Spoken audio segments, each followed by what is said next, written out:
नमस्कार दोस्तों, आपके अपने चैनल स्टडी बाई श्याम सुंदर सर पर बहुत बहुत स्वागत है।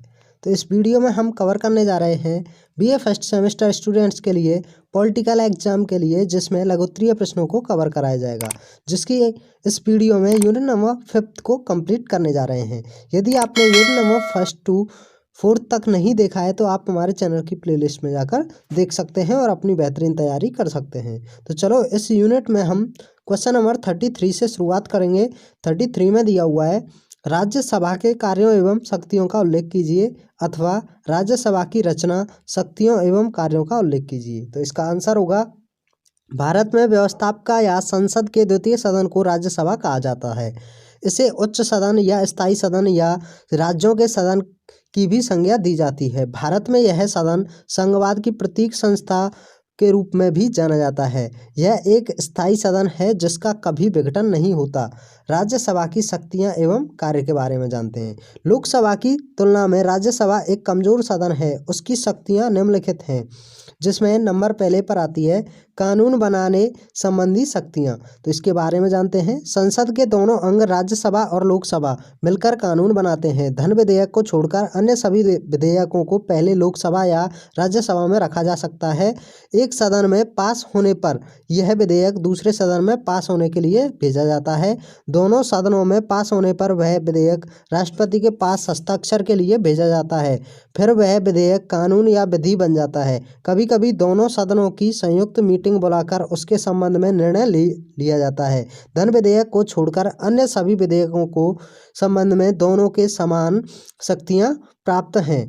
नंबर 2 पर दिया हुआ है कार्यपालिका संबंधी शक्तियां। कार्यपालिका संबंधी शक्तियां लोकसभा की होती हैं, किंतु छोटे छोटे हथियारों के रूप में राज्यसभा भी मंत्रिपरिषद पर नियंत्रण रख सकता है।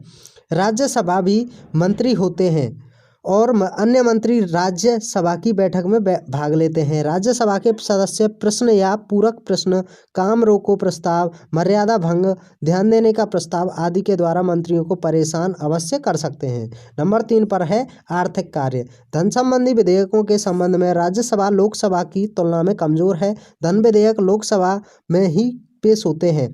इसके बाद लोकसभा द्वारा धन विधेयक को राज्यसभा में भेजा जाता है। यह सभा लोकसभा को धन संबंधी सुझाव दे सकती है और 14 दिन तक धन विधेयक को रोक सकती है। 14 दिन के बाद राज्यसभा स्वीकार करे या ना करे, वह धन विधेयक कानून बन जाता है।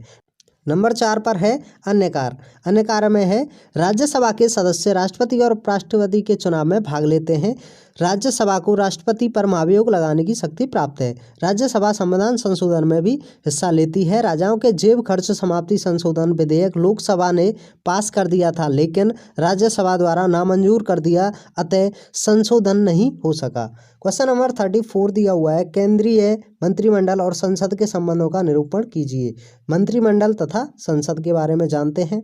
तो इसमें है मंत्रिपरिषद तथा संसद के पारस्परिक संबंध का अध्ययन भी 2 रूपों में किया जा सकता है। नंबर 1 सैद्धांतिक दृष्टि से, नंबर 2 व्यावहारिक दृष्टि से। नंबर 1 को पढ़ते हैं हम। सैद्धांतिक दृष्टि से कोण के बारे में जानते हैं। संविधान द्वारा भारत में संस्थात्मक शासन व्यवस्था अपनाई गई है और संस्थात्मक शासन में व्यवस्थापिका और कार्यपालिका परस्पर संबंधी होते हैं तथा कार्यपालिका मंत्रिमंडल व्यवस्थापिका यानी कि संसद के प्रति उत्तरदायी होती है। उत्तरदायित्व के प्रसंग में संसद का आशय लोकसभा से होता है। उत्तरदायित्व का तात्पर्य यह है कि मंत्रिमंडल लोकसभा के अधीन है, वह उसकी इच्छा अनुसार ही कार्य करेगा और मंत्रिमंडल उसी समय तक अपने पद पर बना रह सकेगा जब तक उसे लोकसभा के बहुमत का विश्वास प्राप्त है। संसद के द्वारा मंत्रिमंडल पर निम्नलिखित साधनों से नियंत्रण रखा जा सकता है। नंबर 1 प्रश्नोत्तर के द्वारा। संसद को अधिकार है कि वह अपने अधिवेशन के दिनों में मंत्रिमंडल के सदस्यों से विभिन्न प्रशासनिक बातों के संबंध में प्रश्न पूछे। इन प्रश्नों के आधार पर संसद सदस्य सरकार के विभिन्न प्रशासनिक विभागों की त्रुटियों से परिचित हो जाते हैं और उनके द्वारा निंदा आलोचना के आधार पर सरकार को सही मार्ग पर लाने का प्रयत्न किया जा सकता है। नंबर 2 पर है काम रोको प्रस्ताव। यदि प्रशासन के किसी भी क्षेत्र में कोई गंभीर घटना घटित हो गई है तो प्रत्येक संसद सदस्य को अधिकार है कि वह अपने सदन में इस आशय का प्रस्ताव रखे कि पहले से चले आ रहे सभी विषयों पर विचार स्थगित कर इस गंभीर घटना पर विचार करें। इसे ही काम रोका प्रस्ताव कहते हैं। यह प्रस्ताव मंत्रिमंडल पर नियंत्रण का एक महत्वपूर्ण साधन है। नंबर 3 पॉइंट है विधेयक या नीति की अस्वीकृति। संसद को अधिकार है कि वह मंत्रिमंडल के सदस्य द्वारा प्रस्तावित किसी विधेयक या नीति को अस्वीकार कर दे। यदि यह अस्वीकृति लोकसभा की ओर से होती है तो मंत्रिमंडल को त्यागपत्र देना होता है। नंबर 4 पर है बजट पर कटौती। मंत्रिमंडल संसद की स्वीकृति के बिना आय व्यय से संबंधित कोई कार्य नहीं कर सकता। मंत्रिमंडल का बजट पर पूर्ण नियंत्रण होता है और लोकसभा द्वारा बजट में कटौती का आशय होता है। अविश्वास का प्रस्ताव। नंबर 5 पर है प्रशासनिक जांच। संसद मंत्रिमंडल के कार्यों की जांच पड़ताल के लिए एक जांच समिति स्थापित कर सकती है। यह सरकार के हिसाब किताब की जांच के लिए लेखा परीक्षक नियुक्त कर उसकी रिपोर्ट पर विचार कर सकती है। नंबर 6 पर है अविश्वास प्रस्ताव। लोकसभा के द्वारा अविश्वास का प्रस्ताव पास कर सरकार के पदच्युत किया जा सकता है। इस प्रकार सैद्धांतिक दृष्टि से संसद मंत्रिमंडल के सभी कार्यों पर नियंत्रण रखती है और यदि संसद मंत्रिमंडल के कार्य करने के ढंग से असंतुष्ट हो तो लोकसभा के द्वारा अविश्वास का प्रस्ताव पास कर मंत्रिमंडल को पदच्युत किया जा सकता है। क्वेश्चन नंबर 35 दिया हुआ है प्रधानमंत्री की नियुक्ति पर संक्षेप में टिप्पणी लिखिए। तो इसका आंसर होगा प्रधानमंत्री की नियुक्ति राष्ट्रपति करता है परंतु पूर्ण रूप से उसकी नियुक्ति के लिए स्वतंत्र नहीं है। राष्ट्रपति जिस व्यक्ति को प्रधानमंत्री नियुक्त करता है वह बहुमत दल का नेता होता है। अतः लोकसभा में बहुमत दल के नेता को ही प्रधानमंत्री नियुक्त किया जा सकता है। क्वेश्चन नंबर 36 दिया हुआ है प्रधानमंत्री मंत्रिमंडल का केंद्र बिंदु है। टिप्पणी लिखिए। तो इसको विस्तार से जानते हैं। ब्रिटिश प्रधानमंत्री के संबंध में प्रोफेसर लास्की ने कहा था वह मंत्रिमंडल के निर्माण जीवन और मृत्यु का केंद्र बिंदु है। यदि प्रधानमंत्री त्यागपत्र देता है तो समस्त मंत्रिपरिषद को त्यागपत्र देना होता है। मंत्रियों की नियुक्ति प्रधानमंत्री के द्वारा होती है। वह किसी भी मंत्री से त्यागपत्र देने के लिए कह सकता है। वह दल से बाहर के किसी भी व्यक्ति को मंत्री नियुक्त कर सकता है। प्रधानमंत्री मंत्रियों के मध्य विभागों का वितरण करता है और जब चाहे उनके विभागों में परिवर्तन कर सकता है। मंत्रियों की अध्यक्षता कार्यवाही का संचालन और मंत्रिमंडल में मतभेद उत्पन्न होने पर उसको दूर कर सकता है तथा विभिन्न विभागों में संबंध स्थापित कर सकता है। डॉक्टर जेनिंग्स ने ब्रिटिश प्रधानमंत्री के संबंध में कहा है कि वह बराबर के यंत्रों में पहला नहीं है, न ही सितारों के बीच में चंद्रमा, बल्कि वह एक सूर्य है, उसके चारों ओर समस्त ग्रह घूमते हैं। क्वेश्चन नंबर नेक्स्ट है इसमें क्वेश्चन नंबर 37 में दिया हुआ है मंत्रिमंडलात्मक शासन की विशेषता बताइए। तो इसका आंसर होगा मंत्रिमंडलात्मक शासन की अग्रलिखित विशेषताएं। नंबर 1 पर है मंत्रिमंडलात्मक शासन में 2 कार्यकारी होते हैं। नंबर 1 औपचारिक प्रधान और दूसरा वास्तविक। नंबर 2 पर है मंत्रिमंडलात्मक शासन का संचालन प्रधानमंत्री करता है। नंबर 3 पर है मंत्रिमंडल के समस्त सदस्यों का समान दृष्टिकोण होता है और उनमें राजनीतिक एकता विद्यमान रहती है। नंबर 4 पर दिया हुआ है मंत्रिमंडलात्मक विधायिका में दोनों सदनों का प्रतिनिधित्व होता है और मंत्रिमंडल के सदस्यों के लिए आवश्यक है कि वह संसद के किसी सदन के सदस्य हों। क्वेश्चन नंबर 38 में दिया हुआ है प्रधानमंत्री के कार्य व शक्तियों को संक्षेप में लिखिए। तो इसका आंसर होगा भारतीय संविधान में प्रधानमंत्री की शक्तियों और कार्यों का वर्णन किया गया है जो कि अग्रवत हैं। नंबर 1 है मंत्रिपरिषद का निर्माण करता। प्रधानमंत्री मंत्रिपरिषद का निर्माण करता है। संविधान के अनुच्छेद 75 के अनुसार मंत्रियों की नियुक्ति प्रधानमंत्री के परामर्श से राष्ट्रपति करेगा। मंत्रिमंडल के निर्माण में प्रधानमंत्री स्वतंत्र है। नंबर 2 पर है मंत्रियों के कार्य का विभाजन। मंत्रिमंडल के गठन के बाद प्रधानमंत्री सदस्यों के मध्य कार्यों का विभाजन करता है। प्रधानमंत्री को अधिकार है कि वह मंत्रियों के कार्यों में परिवर्तन कर सकता है। क्वेश्चन नंबर 39 में दिया हुआ है राज्यसभा के सभापति की शक्तियों का वर्णन कीजिए अथवा राज्यसभा का सभापतित्व कौन करता है। राज्यसभा के सभापति के कार्य बताइए। तो इसका आंसर होगा राज्यसभा का सभापतित्व उपराष्ट्रपति करता है। राज्यसभा के सभापति के मुख्य कार्य निम्नलिखित हैं। नंबर 1 बैठकों की अध्यक्षता करना। उपराष्ट्रपति राज्यसभा की सभी बैठकों की अध्यक्षता करता है और सदन में शांति व्यवस्था और अनुशासन बनाए रखता है। नंबर 2 है सदन के कार्यक्रमों को निश्चित करना। उपराष्ट्रपति राज्यसभा के समस्त कार्यक्रमों और कार्यवाहियों को निश्चित करता है। वह सदन के नेता के परामर्श से विभिन्न विषयों के संबंध में वाद विवाद का समय निश्चित करता है। नंबर 3 पर है समितियों का सभापतित्व करना। वह सदन की कुछ समितियों का पदेन सभापति होता है।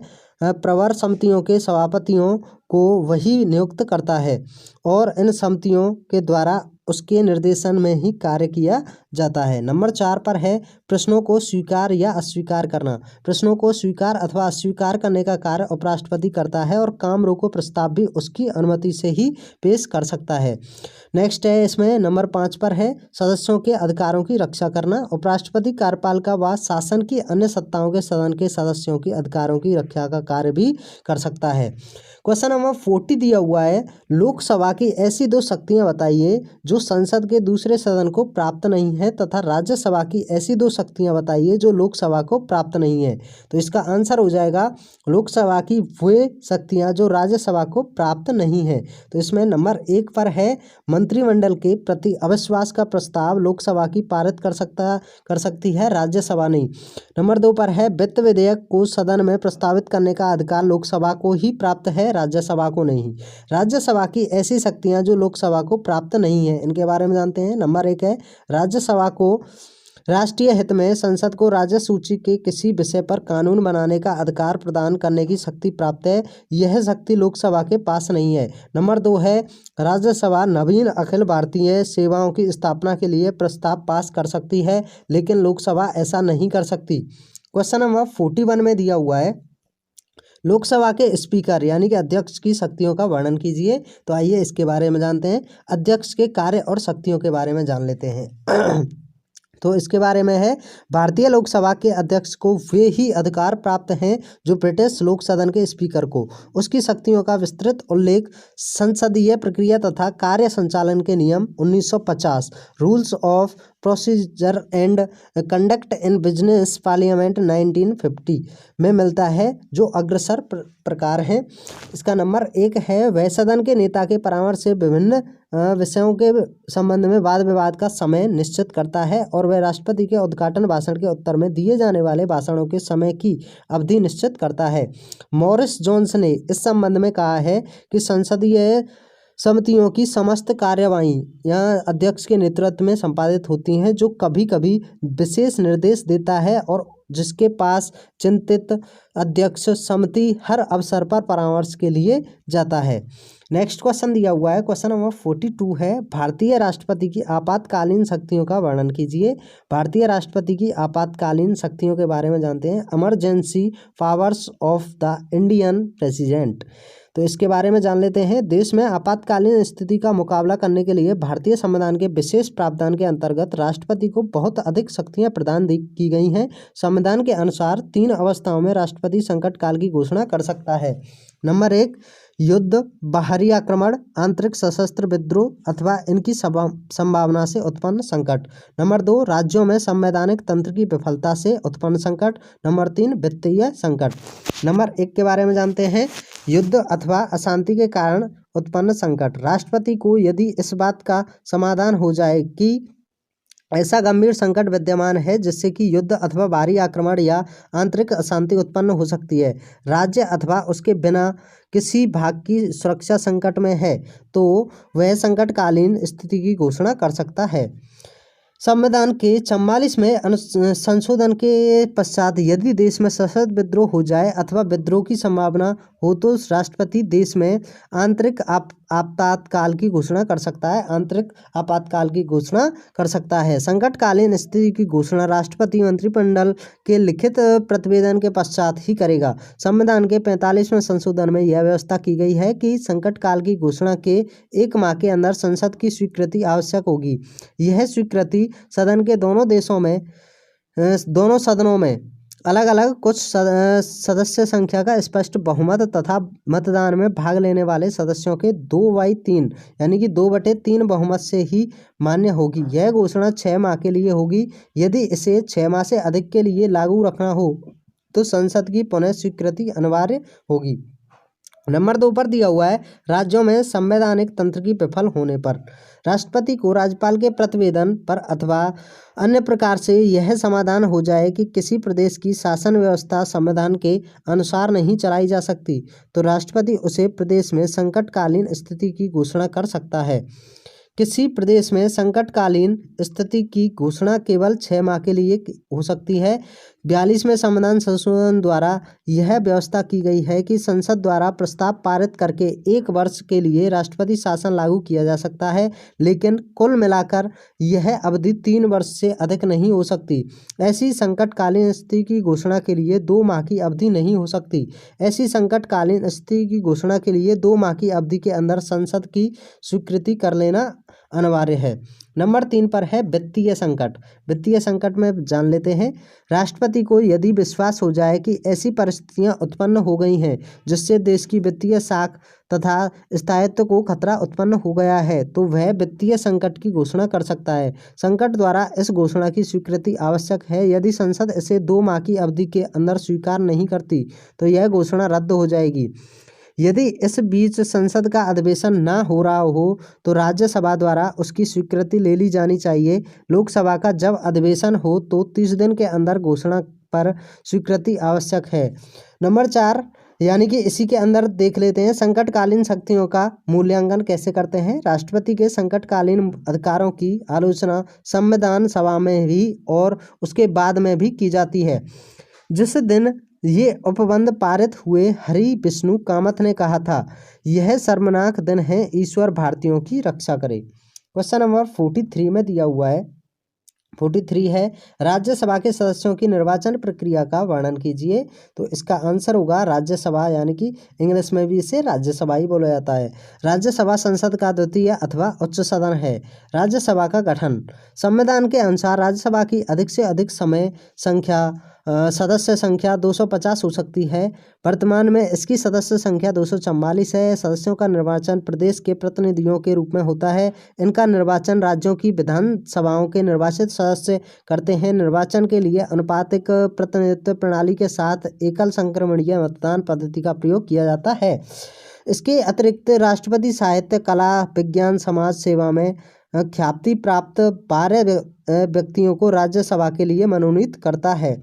केंद्र प्रशासित देशों में राज्यसभा के लिए सदस्य किस प्रकार निर्वाचित होंगे, इसका निश्चय संसद द्वारा किया जाता है। सदस्यों की योग्यताएं, आइए योग्यता के बारे में जानें। राज्यसभा के सदस्य के लिए निम्नलिखित योग्यता निर्धारित की गई है। नंबर 1, वह भारत का नागरिक हो, उसकी आयु 30 वर्ष से कम ना हो। नंबर 3, वह किसी लाभकारी पद पर ना हो, विकृत मस्तिष्क का अथवा दिवालिया ना हो। नंबर 4, ऐसी अन्य योग्यताएं रखता हो जो संसद के किसी कानून द्वारा निश्चित की जाएं। इसमें देख लेते हैं कार्यकाल कितना होता है। राज्यसभा एक स्थायी सदन है तथा इसके सदस्यों का कार्यकाल 6 वर्ष है। यह स्थायी सदन है, इसलिए राष्ट्रपति से भंग नहीं कर सकता। राज्यसभा के सभी सदस्यों का चुनाव एक साथ नहीं होता। प्रति 2 वर्ष पश्चात 1/3 सदस्य पदोन्नति होते हैं और उनके स्थान पर नए निर्वाचित हो जाते हैं। क्वेश्चन नंबर 44 दिया हुआ है, भारतीय राष्ट्रपति की निर्वाचन प्रक्रिया का वर्णन कीजिए अथवा राष्ट्रपति का निर्वाचन कैसे होता है। तो आइए राष्ट्रपति के निर्वाचन की प्रक्रिया क्या है जान लेते हैं। Election procedure of president. राष्ट्रपति के चुनाव में प्रत्यक्ष जनता मतदान नहीं करती है। लोकसभा, राज्यसभा और राज्यों की विधानसभाओं के सदस्य आनुपातिक प्रणाली के आधार पर एकल मत के द्वारा गुप्त मतदान करते हैं। विधानसभा के सदस्यों के मत का निर्धारण और संसद सदस्यों के मत का निर्धारण भिन्न भिन्न तरीकों से किया जाता है। राष्ट्रपति का चुनाव 2 चरणों में होता है। प्रथम चरण में राज्यों की विधानसभाओं के सदस्य और द्वितीय चरण में संसद सदस्य मतदान करते हैं। प्रथम चरण में राज्यों की विधानसभाओं के सदस्य मतदान करते हैं। वोट एक ही होता है, लेकिन सब राज्यों के वोटों का मूल्यांकन भिन्न भिन्न होता है। इसके कुछ सूत्र होते हैं। सूत्र नंबर 1 है, जिसके लिए विधानसभा के एक मत की संख्या को देखते हैं। राज्य की जनसंख्या बटे में राज्य की विधानसभा की सदस्य संख्या, इसमें भाग दे देते हैं 1000 से। इसका सूत्र नंबर 2 दिया हुआ है, संसद के प्रत्येक सदन के निर्वाचित सदस्यों की मत संख्या कैसे निकालते हैं। समस्त राज्यों की विधानसभा के समस्त सदस्यों की प्राप्त मतों की संख्या बटे में संसद के दोनों सदनों के निर्वाचित सदस्यों की कुल संख्या। जब इनको कुल योग जो होता है कुल योग में प्लस 1000 कर देते हैं। इस प्रकार मतों का मूल्य निर्धारण करने के पश्चात चुनाव एकल संक्रमणीय मतदान प्रणाली द्वारा किया जाता है। जो प्रत्याशी निश्चित कोटा प्राप्त कर लेता है उसे निर्वाचित घोषित कर दिया जाता है। राष्ट्रपति पद के लिए योग्यताएं। आइए राष्ट्रपति के लिए कितनी योग्यता होना आवश्यक है इसको जान लेते हैं। भारत का राष्ट्रपति बनने के लिए निम्न योग्यताओं का होना आवश्यक है। नंबर 1, वह भारत का नागरिक हो। नंबर 2, उम्मीदवार 35 वर्ष की आयु पूर्ण कर चुका हो, उसमें संसद सदस्य बनने की योग्यता हो। नंबर 4, वह किसी भी शासकीय लाभ के पद पर कार्यरत न हो। नंबर 5, कानूनी, शास्त्री, ईमानदार और महान चरित्रवान व्यक्ति हो। राष्ट्रपति का कार्यकाल कितना होता है जानते हैं। राष्ट्रपति का कार्यकाल सामान्यतः 5 वर्ष का होता है। इस अवधि के पूर्व वह त्याग पत्र दे सकता है अथवा महाभियोग द्वारा उसे उसके पद से हटाया जा सकता है। भारतवर्ष में यह परंपरा स्थापित हो गई है कि व्यक्ति 2 बार से अधिक राष्ट्रपति नहीं हो सकता है। क्वेश्चन नंबर नेक्स्ट दिया हुआ है 45 में है, भारतीय प्रधानमंत्री की शक्तियों का वर्णन कीजिए। तो आइए जानिए भारतीय प्रधानमंत्री की क्या क्या शक्तियां हैं। भारत के प्रधानमंत्री के कार्य और शक्तियां अग्र प्रकार हैं। नंबर 1, मंत्रिपरिषद का निर्माण। प्रधानमंत्री मंत्रिपरिषद का निर्माण करता है। लोकसभा में जिस दल का बहुमत होता है उस दल के नेता को राष्ट्रपति के द्वारा प्रधानमंत्री बनाया जाता है। प्रधानमंत्री की सिफारिश से ही राष्ट्रपति अन्य मंत्रियों की नियुक्ति करता है। प्रधानमंत्री ही मंत्रियों के विभागों विभाजन करता है। इस प्रकार प्रधानमंत्री मंत्रिपरिषद का निर्माण करता है, आवश्यकता पड़ने पर प्रवर्तन करता है और वह उसे विघटित कर देता है। प्रधानमंत्री मंत्रिपरिषद के जीवन और मरण का केंद्र बिंदु होता है। संक्षेप में मंत्रिपरिषद के अध्यक्ष के रूप में यह निम्नलिखित कार्य करता है। आइए कौन कौन से कार्य कर सकता है। मंत्रियों को नियुक्त करता है, मंत्रियों के बीच विभागों का वितरण कर देता है, बैठकों में अध्यक्षता करता है, मंत्रिपरिषद में किसी मतभेद को दूर करता है। नंबर 5 पर है, किसी मंत्री से असंतुष्ट होने पर प्रधानमंत्री उससे त्यागपत्र मांग सकता है। नंबर 6 पर है, प्रधानमंत्री का पद सर्वविभागीय। इसका अर्थ यह है कि सभी मंत्री उसके निर्देश व परीक्षण में प्राप्त कार्य करते हैं। नंबर 7 पर है, मंत्रिपरिषद में एकता व सुदृढ़ता बनाए रखने का उत्तरदायित्व प्रधानमंत्री पर ही होता है। नंबर 8 पर है, जब प्रधानमंत्री त्यागपत्र देता है तो वह समस्त मंत्रिपरिषद का त्यागपत्र होता है। पॉइंट नंबर 2 में दिया हुआ है कार्यपालिका का प्रधान। कार्यपालिका का प्रधान क्या है जानते हैं। प्रधानमंत्री कार्यपालिका का प्रधान होता है। कार्यपालिका की वास्तविक शक्ति मंत्रिपरिषद में रहती है। चूंकि प्रधानमंत्री मंत्रिपरिषद का प्रधान होता है अतः कार्यपालिका की वास्तविक शक्ति उसी में निहित रहती है। स्पष्ट है कि प्रधानमंत्री शासन का मुखिया होता है। नंबर 3, कैबिनेट का अध्यक्ष भी होता है। प्रधानमंत्री मंत्रिपरिषद का अध्यक्ष होता है, वही मंत्रिपरिषद की बैठकों की अध्यक्षता करता है। मंत्रिपरिषद की सभी कार्यवाही उसी की देखरेख में संपन्न होती हैं। यदि कोई मंत्री प्रधानमंत्री का विश्वास खो देता है तो उसे मंत्रिपरिषद से त्यागपत्र देना पड़ता है। नंबर 4 पर है, शासन का प्रबंध। प्रधानमंत्री शासन का प्रबंध होता है, वह मंत्रिपरिषद में एक रूपता रखता है। मंत्रिपरिषद में सामूहिक उत्तरदायित्व का सिद्धांत अपनाया जाता है। सामान्यतः शासन के समस्त विभाग उसी की देखरेख में कार्य करते हैं। सभी महत्वपूर्ण विषयों पर प्रधानमंत्री की स्वीकृति आवश्यक होती है। इसमें नंबर 5 पॉइंट दिया हुआ है, जोड़ने वाली कड़ी। प्रधानमंत्री राष्ट्रपति और मंत्रिपरिषद के मध्य जोड़ने वाली कड़ी है। प्रधानमंत्री राष्ट्रपति का प्रमुख परामर्शदाता होता है। किसी भी मंत्रालय से संबंधित सूचना प्रधानमंत्री के द्वारा ही राष्ट्रपति को प्रेषित की जाती है। नंबर 6 पर है, प्रधानमंत्री लोकसभा का नेता।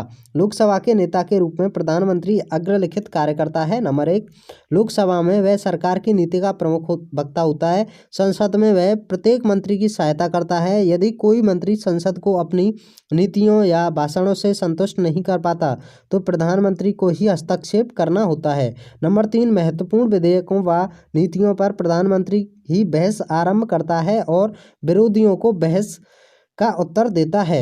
नंबर 6 पर लिखा हुआ है, प्रधानमंत्री जनता का नेता। प्रधानमंत्री जनता का भी नेता होता है। प्रधानमंत्री अपने देश की जनता का नेता होता है। जनता वह केवल उसका सम्मान करती है और उसके भाषणों को सुनने के लिए उत्सुक रहती है, वरन देश के सामान्य निर्वाचनों में प्रधानमंत्री ही मुख्य हस्ती होता है।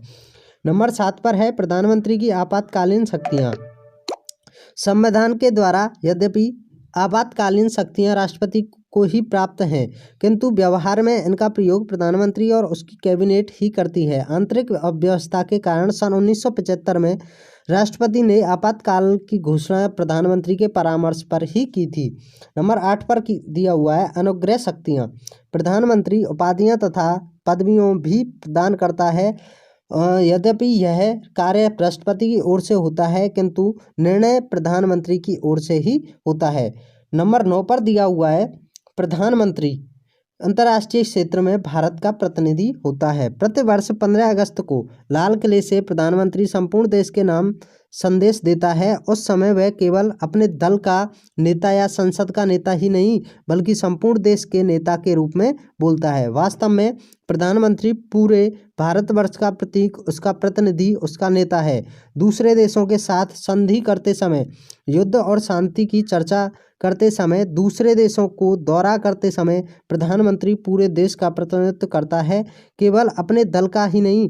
लाल बहादुर शास्त्री ने इस दृष्टि से स्वस्थ परंपराएं स्थापित की थीं।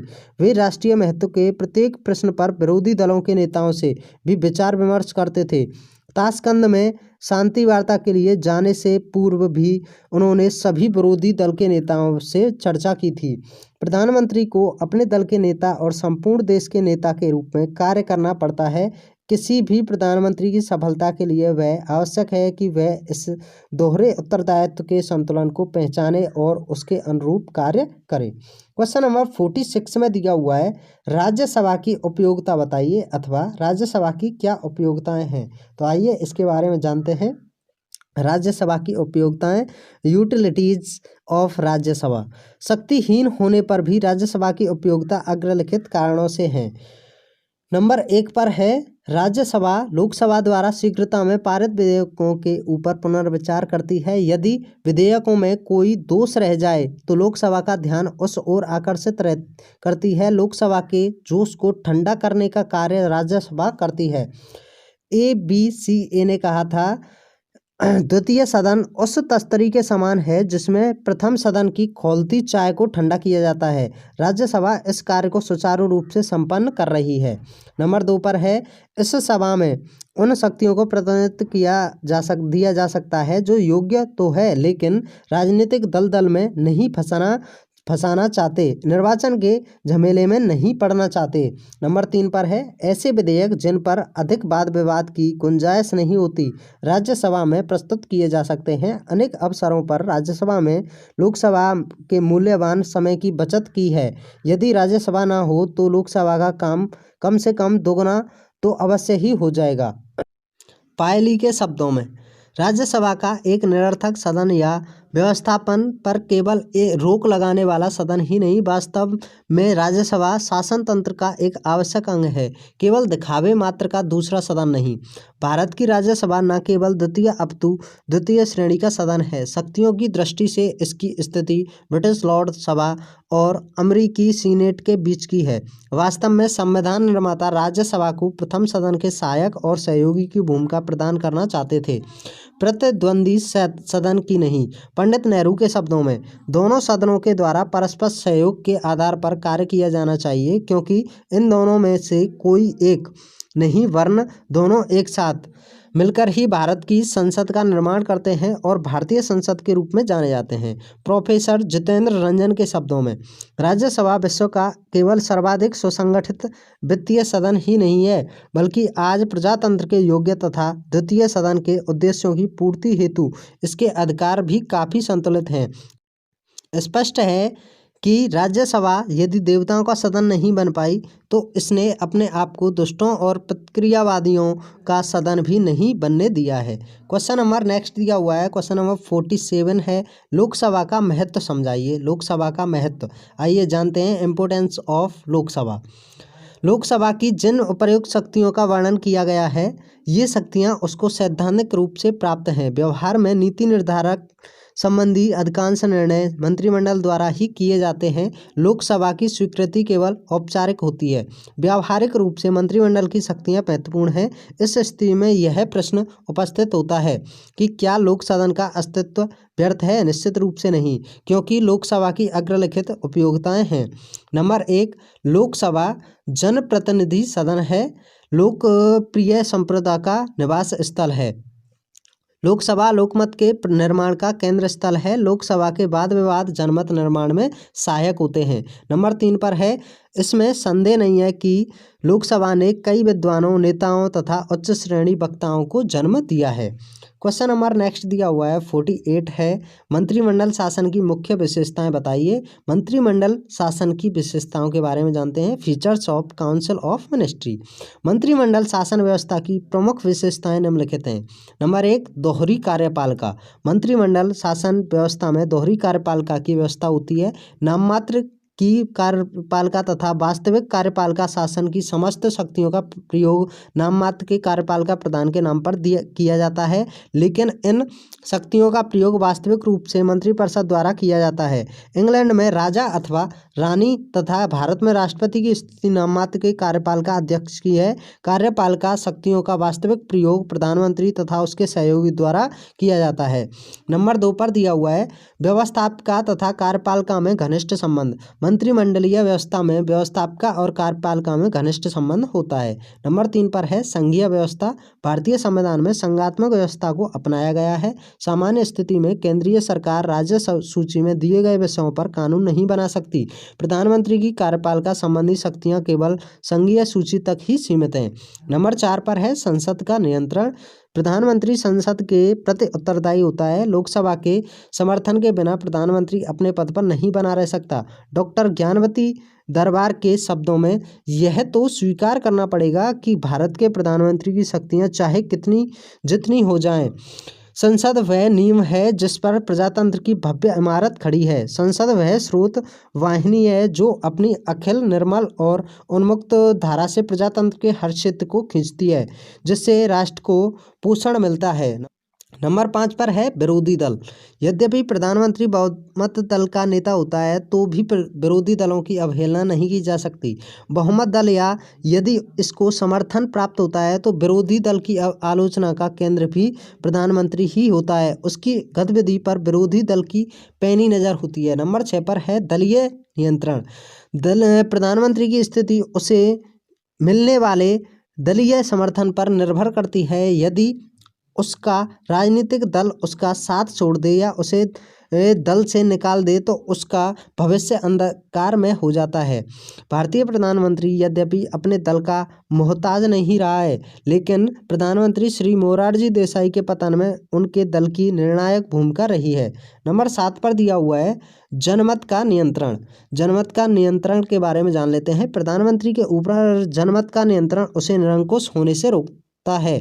उसे साधारण जनता की भावनाओं का आदान करना पड़ता है, जिससे लोकतंत्र का देव कहा जाता है। मार्च 1977 में श्रीमती इंदिरा गांधी की पराजय सिद्ध करती है कि जनता जनमत की उपेक्षा करने वाले प्रधानमंत्री को सहन नहीं कर सकती। कार्लाइल के शब्दों में, मैं उनका नेता हूं, इसलिए मुझे उनके पीछे चलना चाहिए। प्रत्येक प्रधानमंत्री को सदैव वह याद रखना चाहिए। ये